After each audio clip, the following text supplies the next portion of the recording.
जय श्री कृष्णा मित्रों। जय लड्डू गोपाल जी की। मित्रों, आप सबको मेरा नमस्कार। वृषभ राशि के इस ज्योतिष चैनल एस्ट्रो टाइम में आप सभी का स्वागत करता हूं मैं।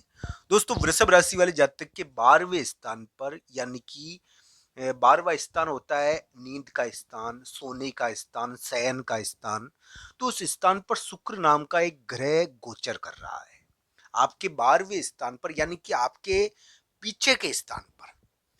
आपके 12वां शुक्र गोचर कर रहा है, वहां स्थित है। और दोस्तों, ये 19 अप्रैल तक वहीं पर रहेगा। तो दोस्तों, 12वां शुक्र वृषभ राशि वाले जातक के लिए कुछ महत्वपूर्ण घटनाएं करने वाला है। आज हम इसी के बारे में बात करेंगे।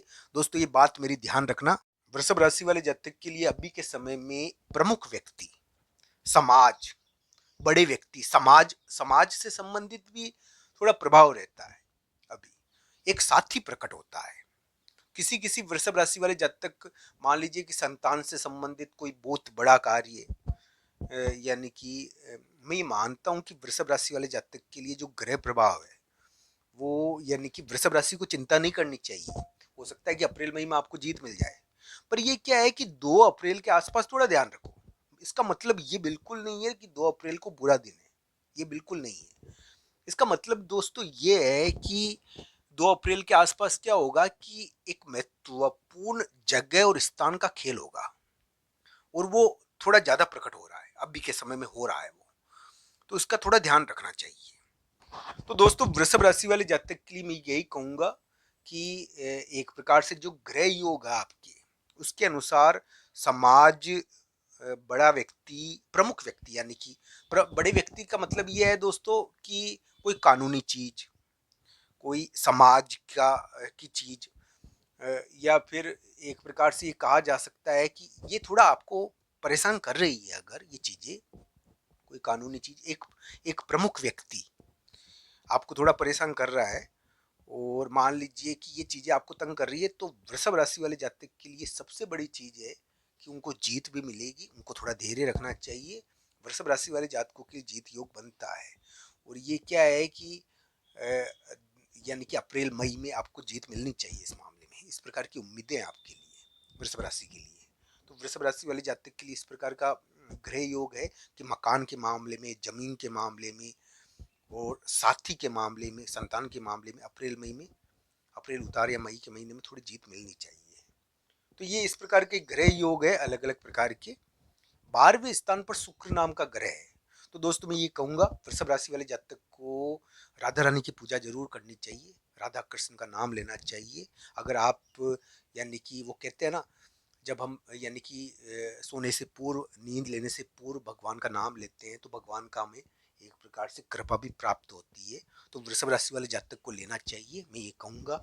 वृषभ राशि वाले जातक के लिए जो ग्रह प्रभाव है उसके अनुसार, यानी कि हम ये कह सकते हैं कि अभी के समय में एक स्थान मिलेगा आपको, एक जगह मिलेगी, एक जगह, एक स्थान, एक मकान मिल सकता है आपको। तो एक जगह, एक स्थान का योग बना है, इसके कारण ट्रांसफर की चीज किसी किसी के लिए देखने को मिलेगी। ये भी ध्यान रखना चाहिए कि ये ग्रह योग थोड़ा सा प्रमुख व्यक्ति को प्रकट करता है। तो ये आपके लिए थोड़ा प्रमुख व्यक्ति का, यानी कि वृषभ लग्न वाले जातकों के लिए तो प्रमुख व्यक्ति का बंधन है ये। पर वृषभ राशि के लिए थोड़ा जीत योग बाद में बन जाएगा, ऐसी उम्मीद है, अप्रैल उतार या मई के महीने में। तो ये ग्रह प्रभाव देखना चाहिए। वृषभ राशि वाले जातकों के लिए मैं ये कहूंगा कि कुंडली के अनुसार इन ग्रह प्रभावों को जरूर देखें। दोस्तों, एक बात मैं आपको बता दूं कि जो आपके ग्रह योग है वो संतान से संबंधित विशेष है, और 2025-26 में संतान संबंधी प्रभाव ज्यादा रहा है। संतान के मामले में 2026 में आपको जीत मिलेगी, ये ध्यान रखना चाहिए। 2026-27 में आपको संतान के मामले में जीत मिलनी चाहिए। आपके लिए यही, ये भी योग बनता है कि 2026-27 में आपको स्थान के मामले में भी जीत मिलेगी। स्थान और जगह के मामले में भी आपको जीत मिलनी चाहिए। वृषभ राशि के लिए, वृषभ लग्न के लिए नहीं कह रहा मैं, वृषभ राशि के लिए कह रहा हूँ ये बातें। वृषभ लग्न को कुंडली के अनुसार देखना चाहिए। वृषभ राशि के लिए ज्यादा उम्मीद है इन चीजों की। तो दोस्तों, ये ग्रह प्रभाव है। वृषभ लग्न के लिए भी स्थान और जगह के मामले में तो महत्वपूर्ण चीजें हुई है, और हो सकती है अभी के समय में भी, ये ध्यान रखना चाहिए। मैं ये बात कहता हूँ कि वृषभ लग्न और वृषभ राशि दोनों को ही स्थान और जगह मिल रही है अभी के समय में। स्थान, जगह, मकान, माता, इनके मामले में बहुत बड़ा कार्य हो रहा है। एक प्रमुख व्यक्ति का प्रकटीकरण हो रहा है और ये प्रमुख व्यक्ति आपके लिए थोड़ा सा, यानी कि प्रकटीकरण होता है, प्रमुख व्यक्ति प्रकट होता है और वो थोड़ा विवाद के रूप में होता है। तो ये जो योग है ना, तो दोस्तों ये प्रमुख व्यक्ति मान लो कि आपको थोड़ा तंग कर रहा है, तो यहाँ पर मैं कहता हूँ कि थोड़ा सेवाकारी करे और सेवाकारी के द्वारा ये ठीक हो जाएगा।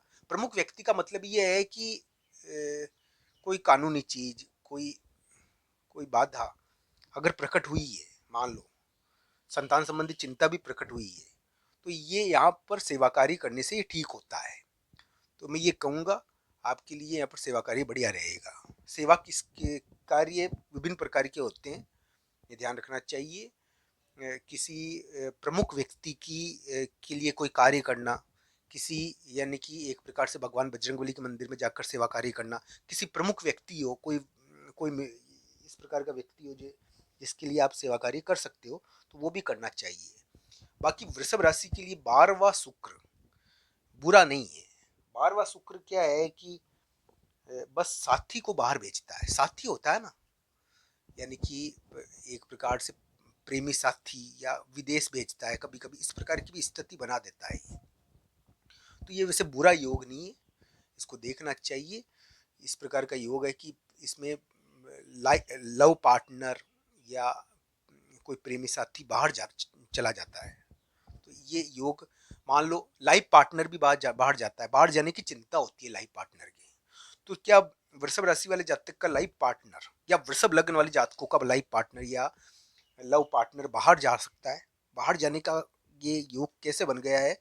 12वें शुक्र की वजह से थोड़ा बना है ये दोस्तों। तो आपके लिए क्या 12वां शुक्र आपको लाइफ पार्टनर या लव पार्टनर को बाहर भेज सकता है? इस योग का उपाय क्या है, आइए जानते हैं इन सभी योगों का। संतान संबंधी चिंता का, या क्या समाज की के मामले में और संतान संबंधी और स्थान के मामले में जीत का क्या उपाय है? दोस्तों यहाँ पर क्या है कि एक प्रकार से ये कहा जा सकता है कि ये जो योग है ये सन्नी के द्वारा बनाया हुआ है। तो इसकी वजह से कभी कभी यहाँ पर कोई सेवाकारी किया जाता है ना, तो बढ़िया रहता है। सेवाकारी का मतलब ये कोई हेल्प, तो हेल्प यहाँ पर बढ़िया रहती है।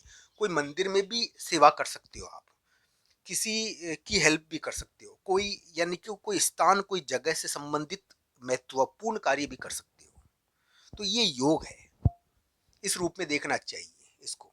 शनि सेवा का ही कारक होता है, किसी विशेष कर्म का।